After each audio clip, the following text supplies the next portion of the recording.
Good evening, folks. I'm going to take you through how Orkney is doing on improving energy efficiency in the domestic sector and what the future might hold. So, this is a snapshot of the kind of work going on in the islands in recent years. Folk might remember Gareth's map of last week showing where the highest fuel poverty levels are in Orkney. So I thought it might be interesting to overlay this map with the one that we see here to see if we're getting it right. That 170 gigawatt hours used by domestic properties is 22.5% of all annual energy usage in Orkney, according to the 2014 figures. So hopefully these works have brought down that a bit. We can add around 100 installations to the heaps abs figures there during 2019-2020. And also, most of the thaw installations are from the first project that we ran, which had funding that allowed 103 measures in total. This installation funding doesn't exist at the moment, unfortunately, and recent funding has been to enable works to go ahead through national schemes. So thaw has either fully funded or enabled 342 measures in all. The National Energy Efficiency Scheme funding often falls short of the actual installation costs in Orkney.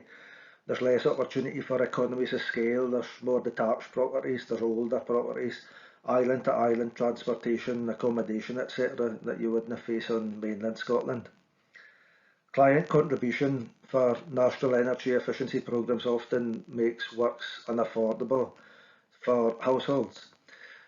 We really need an Orkney gap funding pot for this and for non-energy efficient repairs to allow installations to go ahead. The alternative would be properties remaining poorly insulated, hard to heat and fuel poor.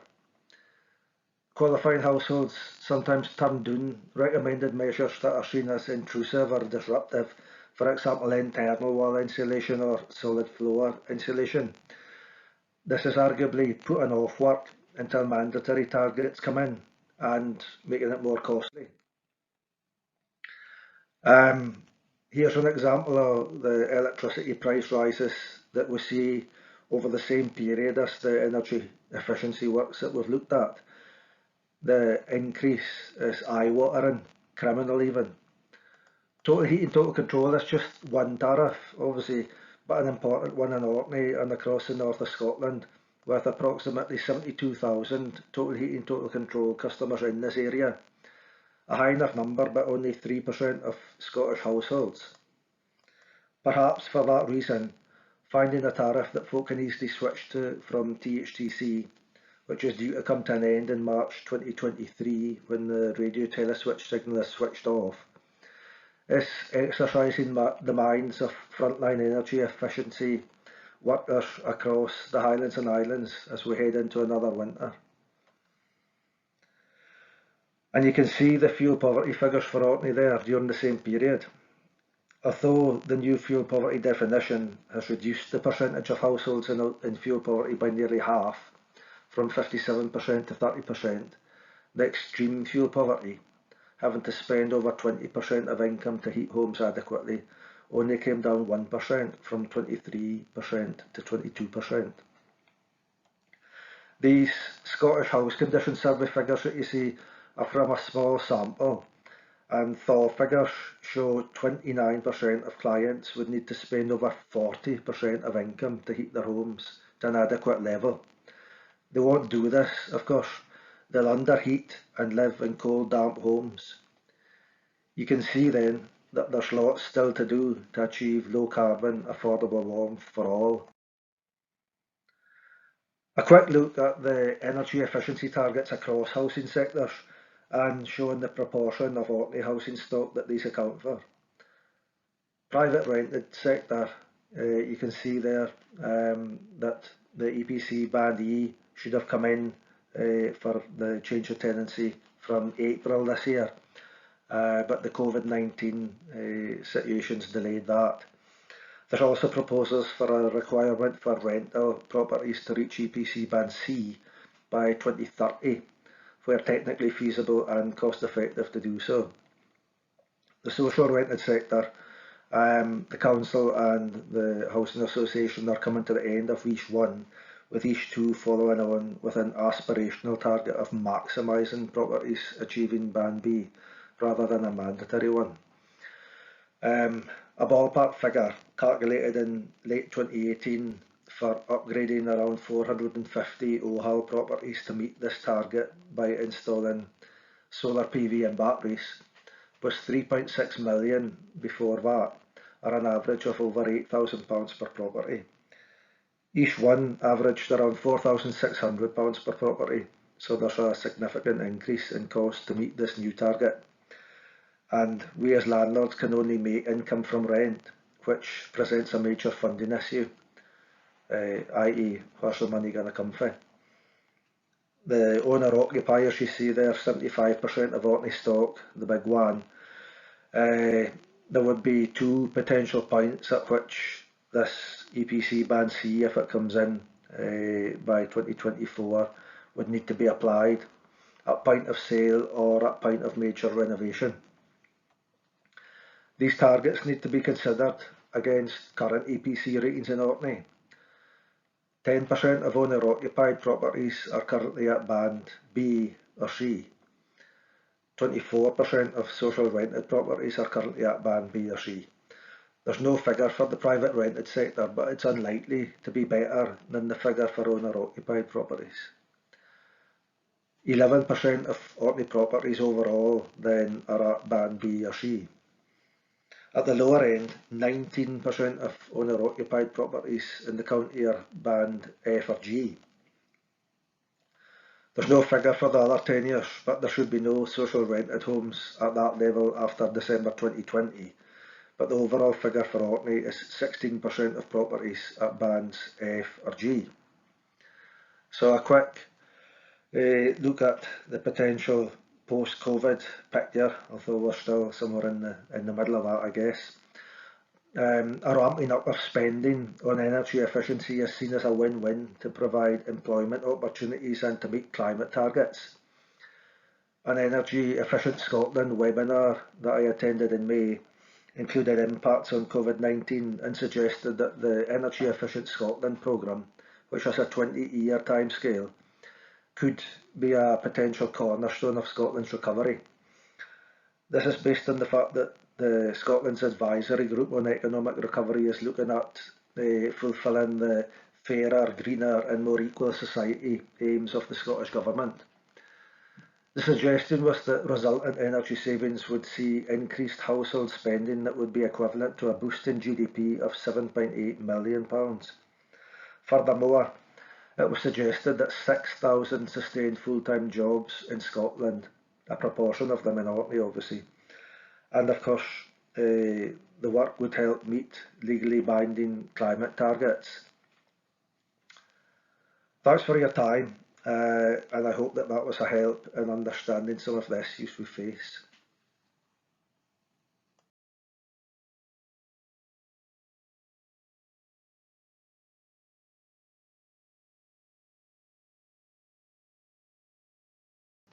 Hi, I'm Alistair Morton. I'm the Energy and Utilities Officer for Orkney Islands Council, and I'm going to talk today about the energy efficiency in our estate and how we monitor it.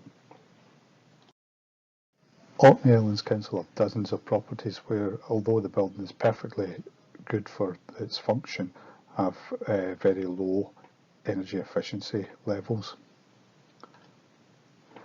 We need to try and improve these buildings to give them an extended life. Shampsey Primary School is one of these buildings. The building had really poor thermal performance in the walls and the roof, and the property was really drafty.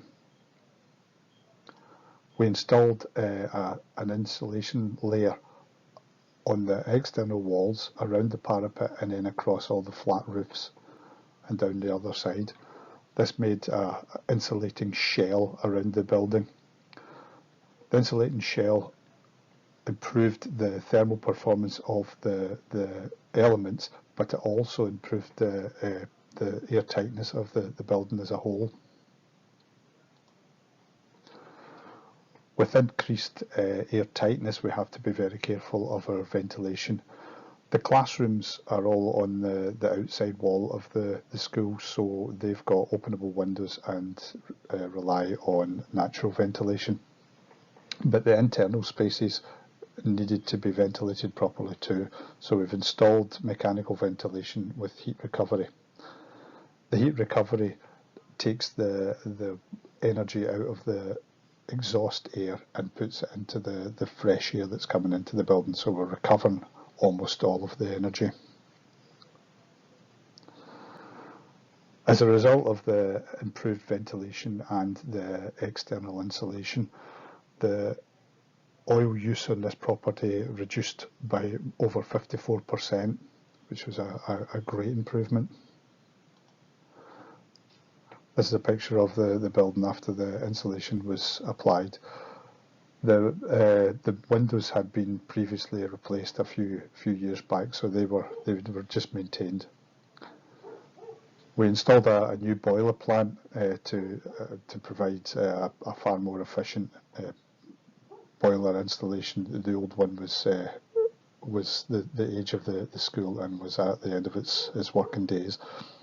We also have a hydrogen boiler installed in the plant room, which I'm hoping is going to be commissioned over the next few months, and that will improve the CO2 reduction still further. Where we can replace buildings, this gives us the opportunity to build to a much higher standard.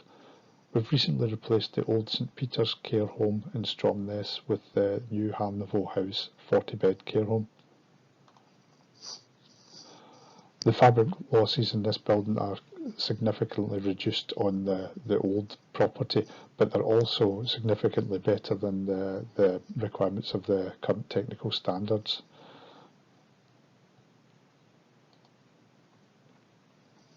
The insulation placement is also important. Insulation in floors and walls are unlikely to be disturbed during the use of the building, but we normally have the insulation placed on the ceiling level in roofs, and over the years, maintenance results in this insulation being moved and then not always replaced in the correct place, or sometimes not even replaced at all. This means that the U value that we have at commissioning can be significantly lower after a few years of operation. On Harnavaux House, the insulation was built into the sloping part of the roof. And this is a picture of the attic space that was formed. In order to do the insulated panels on the slope, we used a insulated cassette unit which spanned between the trusses in the attic, and this resulted in a wide open loft space which is ideal for the services to be running. The care home has got significantly more services than the old St Peter's place. We've got ventilation for each of the rooms, and we've also got sprinklers over and above the mechanical and electrical systems. Ventilation is essential to ensure our buildings are comfortable and healthy places to live. With increasing air tightness in our buildings, it's important to ensure that we introduce enough fresh air to ensure that pollutants and CO2 are removed from the occupied spaces.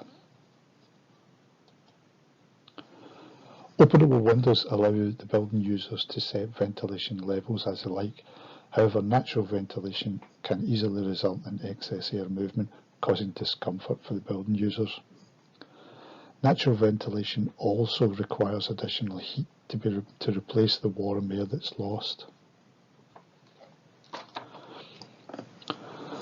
In Harnavaux House, we use a system of mechanical ventilation which delivers tempered fresh air to all the occupied spaces and extracts from the bathroom and kitchen areas. The ventilation system uses a plate heat exchanger to recover most of the energy from the exhaust air to preheat the fresh air. Harnavaux House uses a ground source heat pump to deliver heating and hot water for the residents and staff. Team Signa is a utilities database which allows us to gather data and use this to develop reports and comparisons. This shows any changes in the building energy use. The database is supplied with information from a number of sources. Electricity on our larger sites is recorded in half-hour periods, which can be loaded into the database for comparison. This information is also used by the suppliers for our billing. We also have, on our smaller sites, we use automatic meter readings, AMR meters, to provide half-hour data. But where we have older sites with our older meters installed, we rely on the building users to provide monthly readings.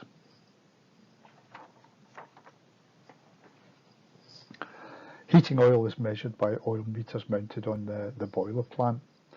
We have a meter reading system in the council called Meteorology, which uses outstations to gather data from our oil meters and various other meters. This provides us half-hour data for our oil use on our larger buildings. We also have delivery data for the oil. All of this can be loaded into the database and used for reporting. Water usage is measured by Scottish Water utility meters. At present, there's very few are covered by the AMR scheme, so we tend to rely on meter readings by the building users. On some sites, we also monitor hot water usage to ensure that we're making best use of our energy.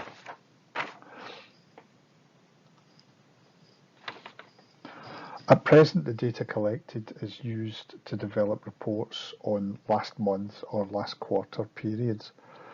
This can identify problems, but a considerable amount of time may have gone by before we find the problem. As part of the Reflex programme, we're working on a real-time monitoring system to identify issues as they happen, allowing for better energy management in the future. Thanks for your time, and I look forward to answering your questions after the presentation. Thanks very much. Bye.